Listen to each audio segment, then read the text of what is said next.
জাগাবাড়ি কেন্দ্র করে দুই গোষ্ঠী মধ্যে সংঘর্ষ হয়েছে তেবে 7 জন গুরুতর কটক মেডিকালে ভর্তি করা যাইছি। কেন্দ্রাপড়া জিলা আଳି থানা অন্তর্গত মাণিকপাটনা গ্রামে গতকাল বিলম্বিত রাতে এই গোষ্ঠী সংঘর্ষ হয়েছে।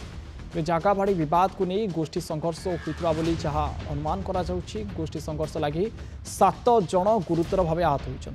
আহতଙ୍କୁ প্রথমে আজ মেডিকালে ভর্তি করা যাইতিলা। সেମାନଙ୍କ অবস্থা গুরুতর হেবারু ତାଙ୍କୁ କଟକ ମେଡିକାଲକୁ ସ୍ଥାନାନ୍ତର କରାଯାଇଛି। ସଞ୍ଜୟ ଦାସ ଓ ଶରତ ଦାସଙ୍କ ପରିବାର ମଧ୍ୟରେ ଦୀର୍ଘଦିନ ହେବ ଜାଗାବାଡ଼ିକୁ ନେଇ ବିବାଦ ଲାଗି ରହିଥିଲା। ତେବେ ବିବାଦ କାଲି ଉଗ୍ର ରୂପ ନେଇଥିଲା। ଉଭୟ ପକ୍ଷ ଖଣ୍ଡା ଭୁଜାଲି ଓ ଧାରୁଆ ମାରଣାସ୍ତ୍ରରେ ଆକ୍ରମଣ ଓ ପ୍ରତିପକ୍ଷକୁ ଆକ୍ରମଣ କରିଛନ୍ତି। ଘଟଣାର ପୋଲିସ ମଧ୍ୟ ଅଧିକ ତଦନ୍ତ ଚଳାଇଛି। ଜାଗାବାଡ଼ିକୁ କେନ୍ଦ୍ର କରି ଏଭଳି ଏକ ଘଟଣା ଘଟିଥିବା ଯାହା କୁହାଯାଉଛି।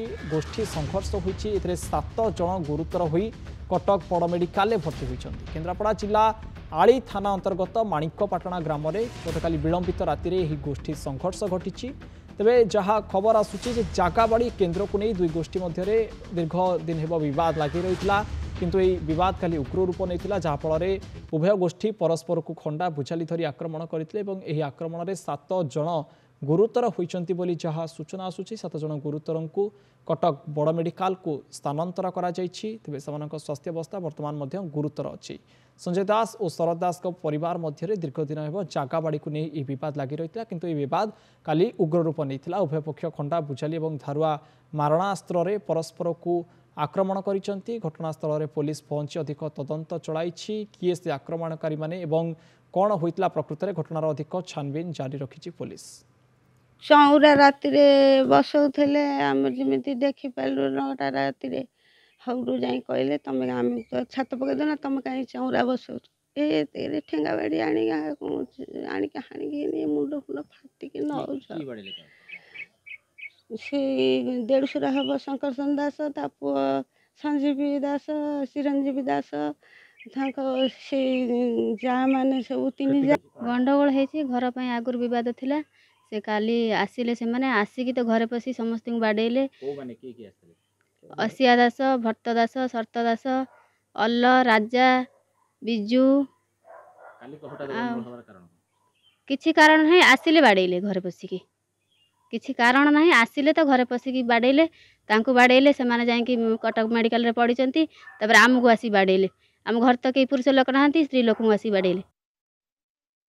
अधिक आलोचना करने आम सहित फोन लाइन जोड़ी पट्टामुंडाई प्रतिनिधि रश्मिकांत महांती। रश्मिकांत ये गोटे अभावन घटना घटी बोलीपर कारण जागाबाड़ी को केन्द्र कर परस्पर मध्य आक्रमण होती 7 जन ए गुरुतर आहत होइतिबार सूचना मिलूँ। तेज प्रकृत में कौन रही घटना हाँ अलौकिक जेहेतु गत काली विलंबित राति आଳି ब्लॉक अंतर्गत माणिकपाटना गाँव में पूर्व जागाबाड़ी केन्द्र करी जागाबाड़ी को केन्द्र करी काली दुई गोष्ठी मध्य उभय गोष्ठी मध्य आक्रमण होती। उभय को आक्रमण करते आक्रमण कर प्रथमे आଳି डाक्तरखाना को जाइथिले। सेमानक अवस्था गुरुतर होबारु सेमानकु कटक स्थानांतर कराइछि। दीर्घ दिन धरी सेमानकर जागाबाड़ी को केन्द्र करी एक छात्र जेहेतु तांकर शरत दास और संजय दास उभय परिवार मध्य दीर्घ दिन है गंडगोल रही है। एवं छात से उभय छात घर जेहेतु छात पकड़ाई पकई दौना तेणुक काली गत काली राति उभय गोष्ठी मध्य यही छात पक्का को नहीं दुई गोष्ठी मध्य बचसा होता।